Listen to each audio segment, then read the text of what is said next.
Hi everyone and welcome back to Landlord Life Stories. I'm Katie from NGU Home Lettings and today we are here with Mr. Tom Sohn. Tom is a property investor, so he buys properties and he also has his own podcast and owns a couple of letting agents. So we've known Tom for about, it'll be coming up a year now, Tom, is that right? Back end of last year and done a couple of courses together. So Tom, over to you. So if you just want to let us know a little bit about your journey and how you started as a landlord. Yeah, well, do you know what? I've been a letting agent and an estate agent for 20 odd years now, and I've always found properties for clients to invest in. I've been doing that. I've done it thousands of times, but never actually invested myself. And then probably about 2 years ago, something like that, not long ago, but 2 years ago, I decided, right, enough's enough, I'm going to invest for myself. That's it. Then I became nervous. All of a sudden, I was scared of investing for myself, even though I've invested tons of money for investor clients successfully. Now I'm doing it for myself. So, you know, I was thinking, right, this is going to be the property that falls down, that goes wrong, that's going to cost me all my money. Yeah. Never had a disaster before, but this was going to be the one. That's it. So anyway, I bought my first property, which was just a flip.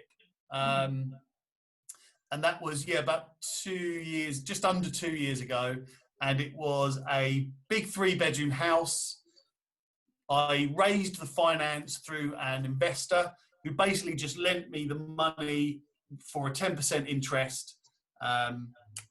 So risk-free for him. He still has a charge he still owns the property if I decide to do a runner. But so I raised the finance, bought the property, did the full refurbishment, top to bottom, and then sold it. And I made about 25 grand profit, I think it was, 26 grand profit. Yeah. So it was all right. It was a pretty good deal, but it was my first one. Leading up to that, go on. Sorry, do you think a flip, out with the strategies that you've got to buy to let, buy to flip, rock solid rental, do you think a flip would be the best strategy to start with if you were a new investor?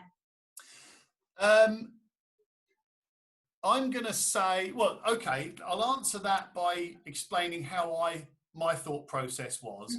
So I've done lots of strategies for investors where we sit down, we look how much money they've got, and we work out a plan, whether that's 5 years, 6 years, 10 years, whatever, work out a plan to get to where they need to be. So at first, I was going around all these properties and saying, no, not buying that, I can do better. No, I'm not buying that, I can do better. And then I got annoyed with myself and said, right, the next one that comes along that ticks my boxes, I'm buying. Doesn't matter what it is, I'm buying it, right? So then my strategy was I had X amount of money that I wanted to spend, but I wanted to grow that pot so I could buy more. Eventually, I like buying flip to lets. I call them flip to lets. I like those because you can buy it, you can add value to it, you can refinance it or a BRR, whatever you want to call it. And then I've still got the asset, I've got an income coming from that asset, and I've got my money back to reinvest again. That is a slower way of doing things, but I like that because it's safe. Right, so I was trying to think to myself at that point, first things first, let's grow my own pot of money. So I did some flips, I did some where I sourced a couple of properties as well. So I just grew my little cash pot. And then the second property, I now had a better cash pot. I still had to raise finance. So I borrowed the money again so I could buy, refurbish, refinance. The second property I bought was a keeper. So bought it, did a refurb, remortgaged it, and it was rented out. So that one's a good one. That was a 2-bedroom house, which I love. That's one of those houses that if I wanted a 2-bed house, I'd live in myself. Learned loads I made a couple of mistakes on it, learned loads from it. As you do, yeah. I think you've got to. But yeah, so that one was a keeper that I rented out. And then the third one that I've done was the same, where I bought it, did a full refurbishment, refinanced it, rented it out. That one was a bit of a I'm just waffling until you stop me, by the way. No, carry on. The third one, that one was a property that I bought for something like 150 grand. And it was, once I'd done the refurb, it was probably worth about 210, something like that. So it was all right.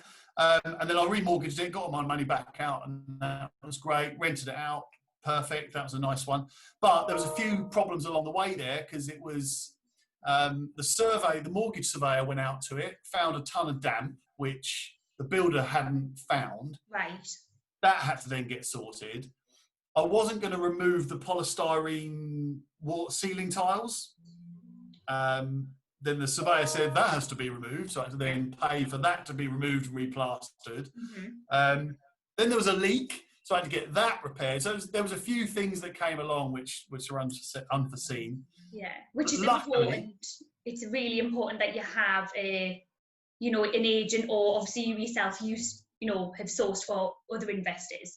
So as a landlord, would you agree that if you are looking to purchase your first, investment property, definitely have someone who has experience, or an agent who has experience, to help you for those reasons? Right. Actually, I'm going to answer that twice. For me, it was a bit easier because I have the experience. Yeah. So I knew what to look for. I knew how to react to problems. And for my own investing, and when I invest for clients or with clients, I set out a contingency at the beginning. So if I say a 10 grand refurbishment budget, I allow 10% for anything that might go wrong. Right. But if I'm investing in your neck of the woods, then I would heavily rely on your expertise up there. Yeah. And I know Chris and Nigel very well, and they know their stuff. So I'd probably say, hey, look, I need you guys, because again, if I'm all the way down here in Portsmouth, which is literally the other end of the country. Yeah, I've never been, so I wouldn't have a clue on areas, anything like that. Yeah. Exactly. So I would be saying to you guys, look, what type of tenants are in this area? What type of properties are in this area? Resale demand. If I urgently need to sell the property, but no one's there to buy it, then that's a toughie. So really, definitely NGU. I know you guys all know your stuff. I get so much from you. It's really, really important to trust the agent that you're working with. Even though I'm an agent myself, But also, like Chris, I know that Chris will go to the property and he has a trained eye, and he'll say, right, fix this, fix that. This doesn't need to be fixed. Don't spend your money on this. Got a lot of knowledge, Absolutely. So yeah, definitely. Look, anybody that is, if you're a trained investor and you have a good eye for construction and building, and that sort of area, then fine, you could probably wing it yourself. But if you are like 99.99% of the other investors, then you need someone like you, Katie, Chris, Nigel. I'm sure you've got other members of your team. By the way, I'm not, anybody listening to this, I'm not selling NGU. I'm not paid to sell it. This is about you. Yeah, I'm genuinely saying that. I guess really what I'm wrapping up in a nutshell is, if you're going to buy and invest in general, get an agent on your side, because they're worth their weight in gold. Yeah. So how many properties do you own now yourself? So I now have 5 properties. I've got 2 more about to be purchased or about to complete. I'm probably going to sell 2, but then replace them with another 2 keepers. So briefly going back, recapping on it, I did a flip first. That let me buy a better 2 buy-to-let properties that I've kept and refinanced. Because of the cash that you made from the flip, Absolutely. And then I've gone on to buy another buy-to-let property, and I'm buying actually 2 properties, well, 4 properties actually in Newcastle. 2 of them that I'm selling, 2 of them that I'm keeping. The latest one is going to be a HMO, because I've got houses, I've got a flat, and now I'm going to get another house, and I'm going to get a HMO, just to diversify. Which is the natural progression, I don't want too many HMOs. I don't want too many single lets, So really, I'm just trying to diversify. HMOs have a better cash flow. Yeah. Maybe not so much appreciation, but certainly a good cash flow, whereas the other ones will have a better appreciation and an average cash flow, lower risk. Yeah, of course. So yeah, I've got 5 now. That soon to be 7, and then back down to 5. But now I've got better funds because I've been saving every single penny. I've been using every single penny. And I have another strategy as well, which I won't go into now. But my strategy is pretty built up over the last 20 years of everybody else's mistakes and everybody else's experience. So my strategy is perfect now. Brilliant. No, that's excellent. That's really good. And is your podcast, is that to do with property as well, I'm guessing? Yeah, so it's called the Anonymous Landlord. And it's doing pretty well, actually. And there seems to be quite a lot of people listening to it, which is weird. Hey, it's just me waffling on about stuff. But it's about property investment. It's about landlording. It's about business. But it's a bit more than that, in that it's a lot to do with actual strategy that normally you'd go and pay, I don't know, people like Samuel Leeds and Progressive and Alan Curry and all those people you pay thousands of pounds for these strategies. But my point is, well, there are no secrets here. We're all governed by the same property laws. It's still bricks and mortar. It's still mortgage finance. It's still sales and lettings. So they're the same rules. So there's no secrets. So I decided to give away all those strategies and insights and advice for free. Just for my own enjoyment, if I'm honest with you, Katie. I loved it. It's great fun. It's a big part of your life. Why not? Yeah, it's just good fun, right? And also I try and incorporate a little bit of mindset into how you as a property investor, you can see opportunities and see them as actual opportunities rather than hope that's an opportunity. How you can forecast mistakes and account for those mistakes. But yeah, certainly property investment strategy, property investments, how I did it. Like the latest one I've just done is how you can turn 25 grand into 100 grand quickly. That was a cool one. Cool fun to do. Yeah, a load of interviews with other investors and and I'm sure it's nice to see the reaction, because I know sometimes when I do a video, I'm excited to see the response. So I'm sure that's the same for you with your podcasts. And massively. And the best thing about it is that I'm doing the podcast and I'm doing some other stuff on social media too. And now I'm speaking to more property investors, more landlords, business owners, and other experts in strategy and finance and construction and surveying, speaking to more people in those areas than ever in my life before combined. And do you know what that goes? It's probably the same for you, Katie. Now you're doing all this stuff. You're probably speaking to more people now. I am. No, when you said it, I thought I am. And it's because I've been doing a couple of videos.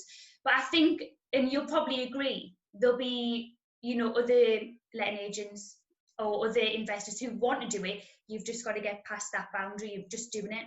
You've just got to do it. And since I have done it, I agree. I've spoken to a lot more investors on a daily basis, follow-ups, all of that. So it's definitely a great thing to do. Yeah, so, you're right. 100%. I'm with you on that. And you learn more, don't you? You learn so much from other people. And that's why I'm doing it as well. See, I'm learning one thing from this expert, and then I'm sharing it with everybody who's following me. And then someone will comment and I'll learn something from them, or I'll share my knowledge with this person and they'll improve from it. And, it's just... It's 100%. There's that saying, surround yourself with people who know more, and it's amazing what you'll hear. Always. I always go by that. Really. So you guys are doing a lot at the moment as well. You're doing a lot of advice for investors and that you're giving away for free. I love that. Yeah, well, it's, everyone at the minute, especially with COVID and what's going on, there's a lot of changes going on. So we're sending out our emails, we're doing our videos. Even through lockdown, when there's a lot of processes changed, which is actually they're great to keep. And obviously we wouldn't have started doing it, unless if it wasn't for the lockdown, Right, so absolutely. in terms of virtual viewings, we're doing live Facebook viewings now. So it's great. I love I love your rock solid rentals as well. Whoever came up with that idea is a great idea. Yeah. That It's just quicker as well, isn't it? So it's a property that's going to let quickly. You don't have to wait for the refurb. It's a quicker investment to start an income.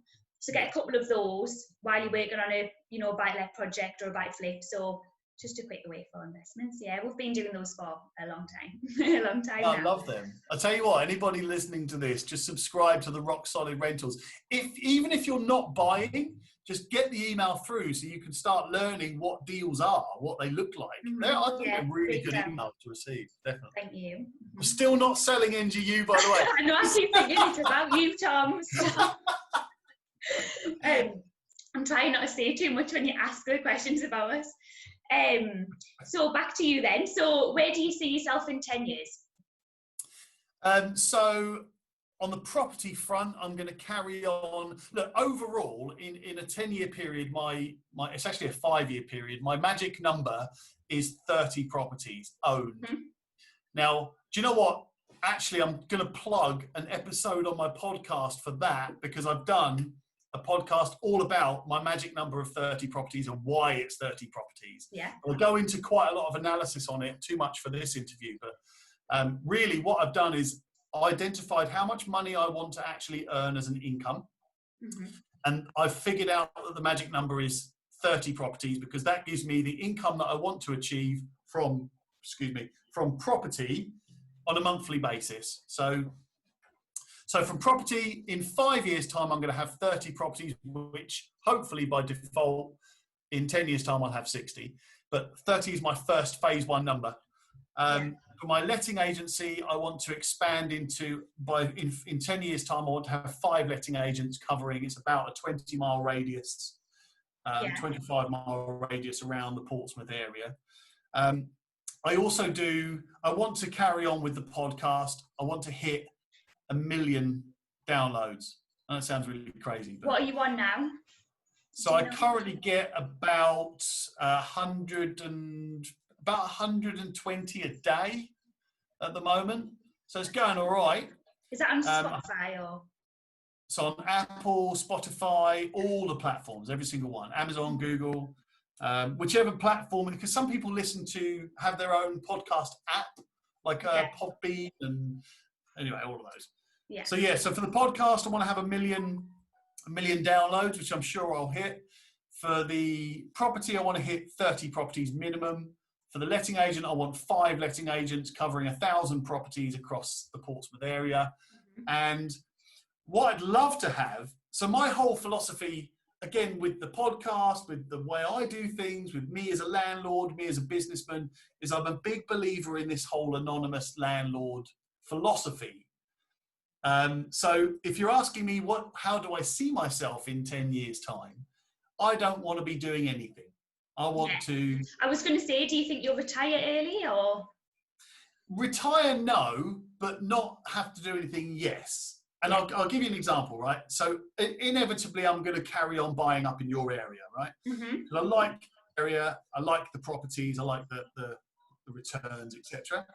So if I've got, say, 10 properties up in Newcastle, I would want you to manage those. I would have the relationship between you and I systemized. So you know what boundaries you have so that I don't ever have to get involved. And you and your team know what you can look after on my behalf. Mm-hmm. And I'm not going to say, hey, you got a boiler fixed for £60 and I didn't want you to. No, not interested in that. So that's the whole point of that's part of the anonymous landlord thing, right? Mm-hmm. To have everything systemized, everything managed, everything delegated, everything automated. Yeah. So that I don't have to do anything other than just get notified when my money's in the bank. Yeah, it's all about the relationship. That's where that comes from. Right. Yeah. And that goes so far as to be letting agent. They manage that aspect. And then you've got construction or contractors. They manage that bit. Then you've got property sources. They manage that bit. You've then got your mortgage advisor managing. You've got your lawyer managing. You've got everybody doing what they're supposed to be doing. So you just go, sit back, relax, easy. Nice. That's the plan, yeah. Mm-hmm. So that's the plan for 10 years' time. I've got 30 properties, 5 agents, million a month podcast, and I'm doing nothing else. Yeah. the dream. Yeah, Oh, yeah. really, yeah. What about you? What about me? Yeah.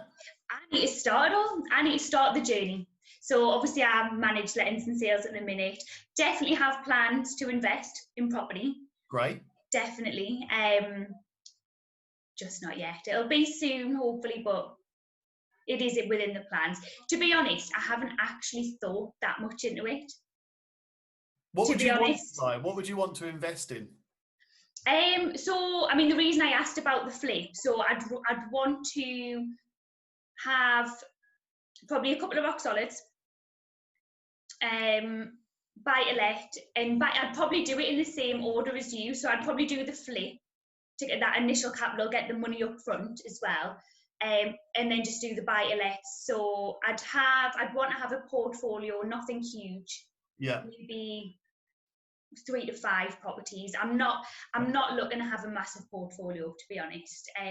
But I definitely want a few properties that I can let out. That's the plan. So far.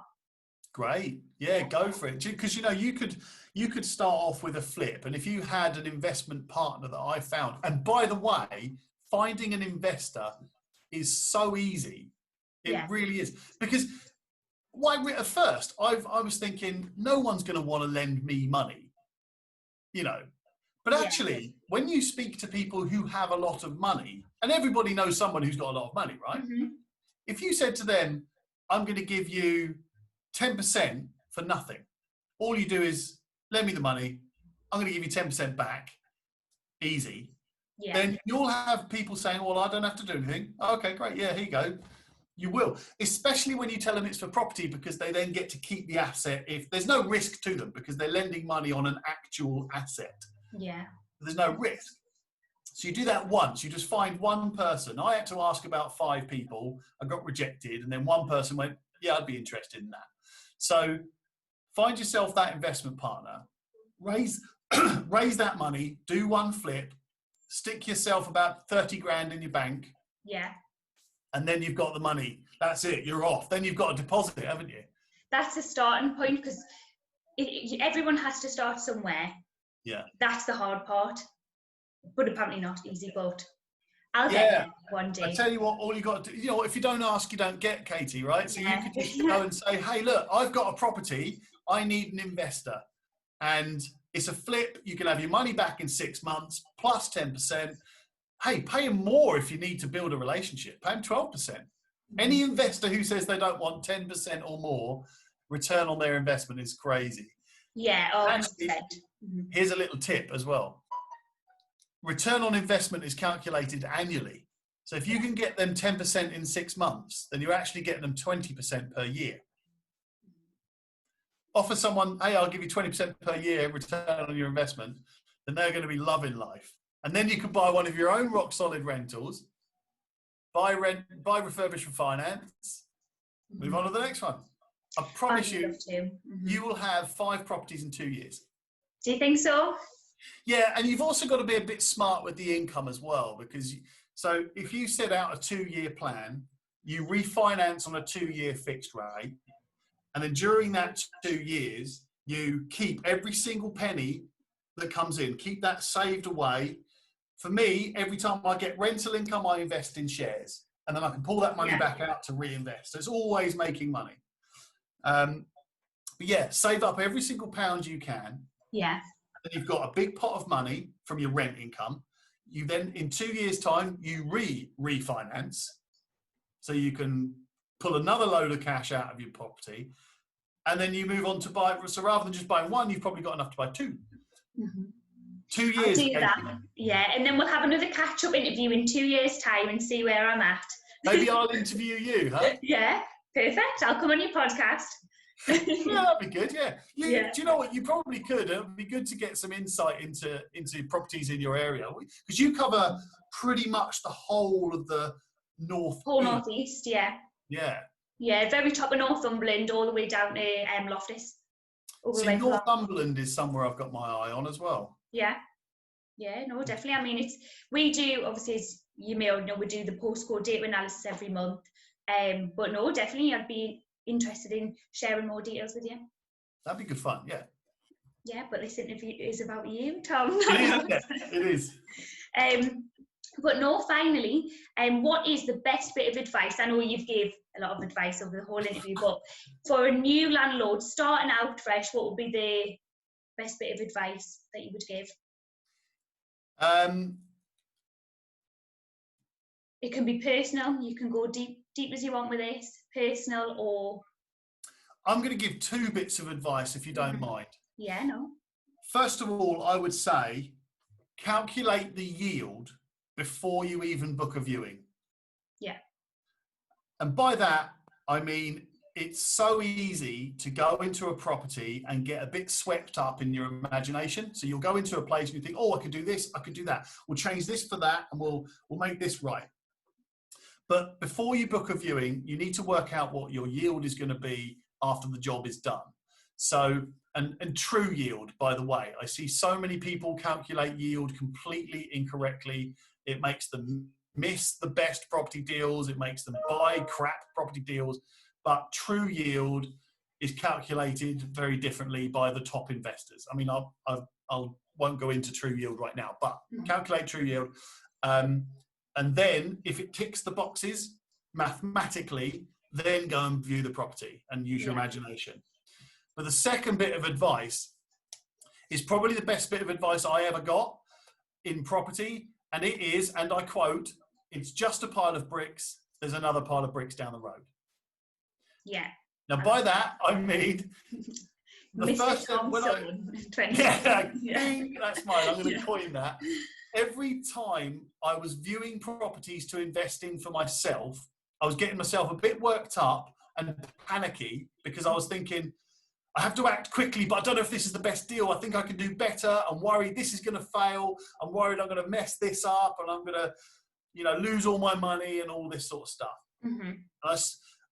There was one particular property which was I'd offered on. I'd had an offer accepted, but then it was getting a bit messy with the seller. Some other stuff was coming out that the seller hadn't disclosed, and I was really trying and panicking to try and get this deal through. I ended up being a bit flexible with it and saying, oh, don't worry about it. All right, I just want to get the deal done now. Mm-hmm. I spoke to one of my developers, one of my clients, actually, who's is he a client? I guess, doesn't matter. I spoke to a guy who I'd been working with for a number of years, a veteran developer. Mm-hmm. And I said to him, I'm really trying to get this deal through. These are the worries. I'm having this argument with the seller. They're not accepting this. They're demanding that. And he said to me, Tom, what are you talking about? And I said, I just want to get the deal done because it's a great deal. And he said, Tom, it's just a pile of bricks. There's another pile of bricks down the road. Tell him to cough and buy the pile of bricks down the road. And I went, oh yeah. Yeah, look, see what I mean? Look, another one. There you go. That's why I didn't. Anyway, so yeah, it's just a pile of bricks. There's another pile of bricks down the road. Yeah, that is a great bit of advice. I love that. Don't get too swept into it. Don't miss your opportunity, because your opportunity is, this is the yield, the return on investment I want. If that starts changing or getting blurry, see you later, on to the next. Yeah.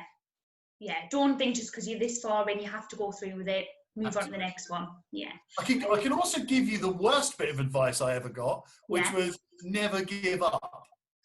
What? Terrible piece of advice. No, give up. Give up. Yeah. Twitter. Yeah, no, 100%. Well, Tom, it's been absolutely a pleasure having you on our series, the second interview we've done. I hope you've enjoyed it. Loved it, yeah. Yeah. My favourite topic. Yeah, of course. But no, look, I'm going to have a look at your podcast. Didn't know you had that. Now I'm going to have a look. And yeah, I look forward to speaking to you very soon. Awesome. Thank you ever so much. Good luck with everything. Thank you too. Good luck. And let me know when you've bought your first property. I will. All right. Thanks, Katie. Take care. Bye. You too. Bye.